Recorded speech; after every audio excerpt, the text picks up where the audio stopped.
Hi guys, welcome back to my channel. I'm Anna Kaylin if you're new here, and this is Stewarding Singleness episode 1.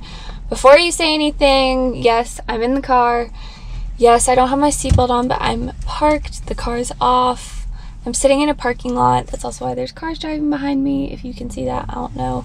Today's episode is Stewarding Singleness episode 1. So I just want to kind of set the foundation for what this series is going to be about.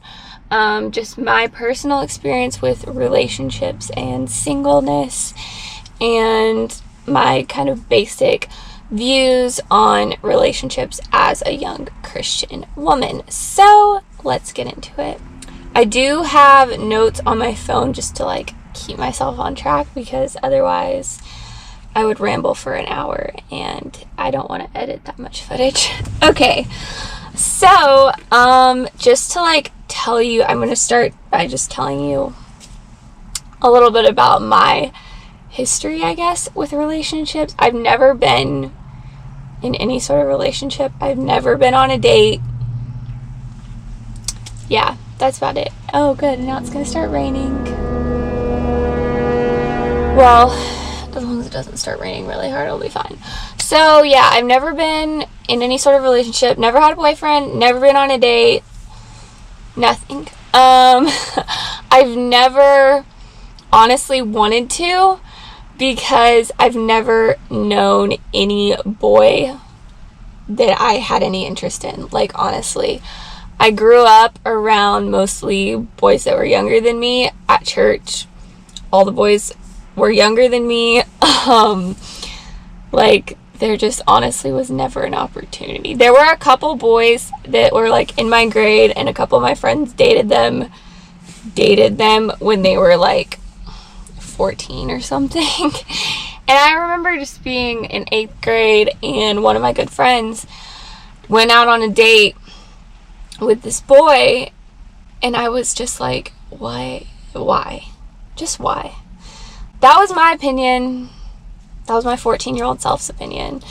But yeah, so never been in any sort of relationship, never really had an interest in it, honestly, just based on the boys that I've been around. Do I want to get married? Absolutely. Do I wish I had a boyfriend? Definitely. Yeah, I would love to have a boyfriend or whatever. That sounds great.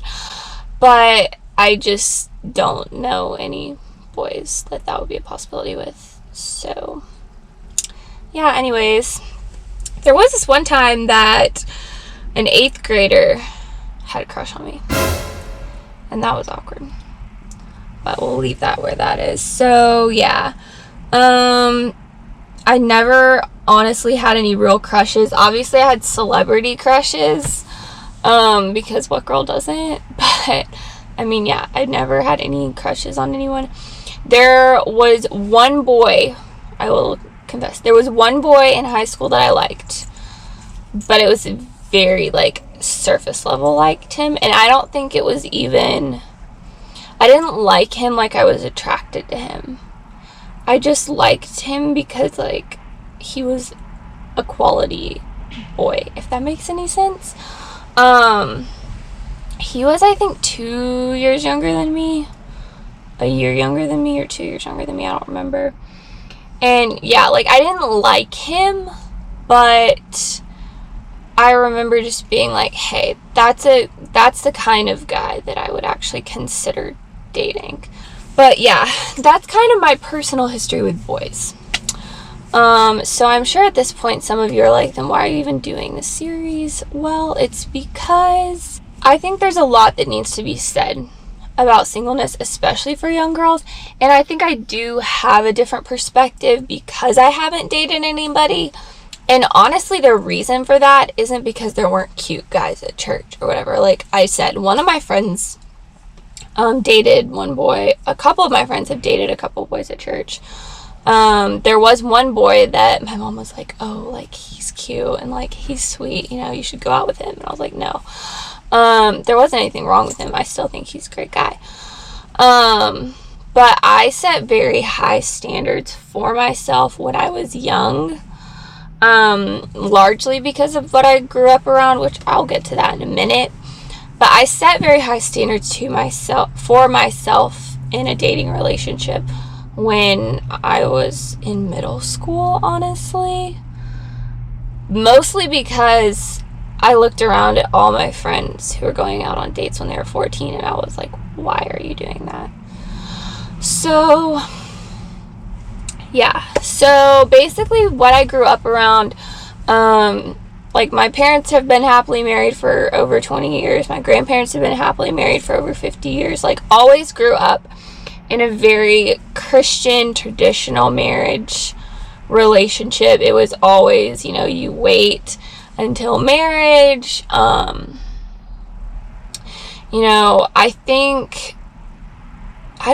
feel like growing up, it was always this thing of I'm not allowed to date almost, which I don't know if that was necessarily healthy, but it is what it is. I also don't think it was necessarily wrong, because I think it saved me from heartbreak, but grew up around very traditional views on marriage. My mom and dad dated in high school, all the normal stuff, I guess. So I wouldn't say it was forbidden or anything, but it was just discouraged.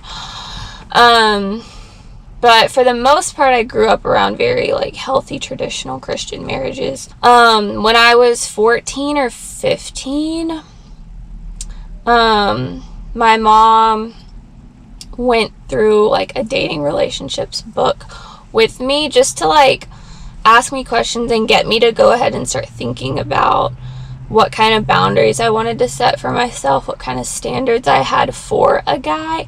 And I honestly think that was what kept me from dating in high school. Not in a negative way, just because I knew what I wanted already. When I was 15, I was I know what I want in a boy. Not exactly perfectly, obviously. But I knew I didn't want to just date for fun, for example. I knew that whoever I dated was going to be somebody that I would consider marrying. And so I think that honestly prevented me from dating in high school, just because none of the boys I knew in high school were boys I would consider marrying. And so I think that's a huge thing for me that will be kind of, I guess, repeated throughout the series, is I hold the view of you date with the purpose of marriage. Not necessarily the first person you date is who you're going to marry. Not at all. But you date somebody to see if you will marry them. If you know going into that relationship that you're not going to marry that person, what is the point? You're just setting yourself up for heartbreak, if that makes sense. If you go into a dating relationship hey, I might marry this boy someday, then there's absolutely purpose to it. Even if you only date that person for 3 months or 6 months or even a year or however long, and then you get to that end of that period, whether it is 3 months, 6 months, a year, however long, and once you've gotten to know them, you're actually, I don't see this working out into marriage. That dating relationship wasn't pointless at all. It was a learning experience for you to be okay, is this what I want in a guy? Is it not? So that's something that will definitely be my view, and what I'll pour into this series is date with a purpose. Date with the purpose of, is this somebody who I would marry? And that's the point of your relationship, is to get to know that person and see. If it doesn't end in marriage, that's not bad. In every single relationship, whether you do date and marry the first person or you date 5 people before you get married, every relationship's going to teach you something about yourself and also what kind of guy you want. So yeah, just to conclude that, I'm 18. I'm in college. I, have my standards and expectations in a guy just off the bat when I meet this guy, wherever he might be. There are things that immediately I'll consider. Does he fulfill all these things? And it's not stupid stuff he's 6 feet tall and blonde and, whatever.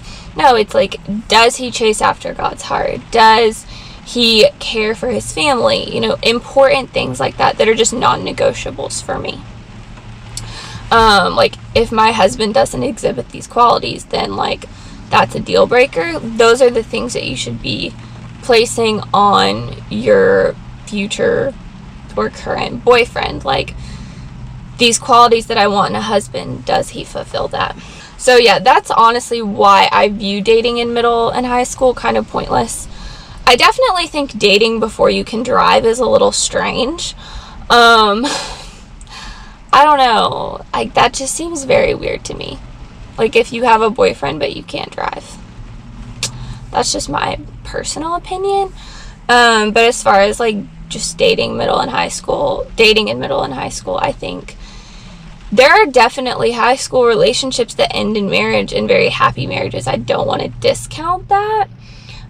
So if there is somebody and you're 16 years old, but you're like, hey, this guy exhibits very, you know, good Christian values, has the qualities of a husband, heck, date the boy if you think you might marry him. But if you're 16 and you just see this random kid in the corner with a skateboard and you're like, I really want a boyfriend, how about I date that guy? I don't advise that, you know, because that relationship definitely, I won't say definitely, but probably won't end in marriage, you know. That relationship is built off of an artificial need in your heart. Like, I just want a boyfriend, I need a boyfriend, so I'll take the first guy I can get. Like, that should not be your motivating factor to date somebody. Your motivating factor to date somebody should be, am I going to marry this person? Could I see myself marrying this person? Do I want to find out if I could marry this person? You know, those sorts of questions, with your goal in mind being, I might marry this person someday. Like I said, it doesn't have to be an absolute.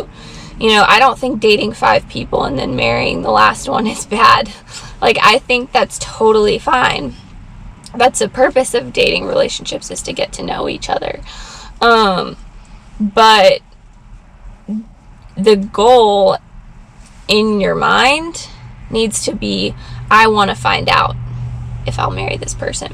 That's kind of my basic views on dating, relationships, and singleness. Mostly dating relationships, I guess. And my, like, personal experience and background with it. So now I just want to talk about a little bit about what to expect from this series. I have a ton of ideas for this series, and each month there'll be one episode, the third Monday of the month. And there'll be anything from setting boundaries to praying over your future husband to just talking about how you act as a single Christian woman, talking about being content in singleness. I know that's a huge topic, and I really, really, really want to dig into this topic because I think there's a lot of misunderstandings and cliches around that whole, just that phrase of being content in singleness. So I really, really want to just dig into that and what it actually should mean for you. For the most part, that's what to expect from the series. Like I said, I have so many video ideas for it, and I can't wait to dig into that. It'll be probably my favorite video every month, and I really do hope that you will stick around and watch. So please give this video a like, hit that subscribe button to join my crazy life journey, and definitely to follow along on this stewarding singleness journey. Leave a comment below if you have any ideas for videos for this series or any other videos you want to see. Don't forget to follow me on Instagram. It's at Anna Kaylin. And I hope you have a wonderful day. Don't forget to live in grace and love with grace, and I will see you in the next one. Bye.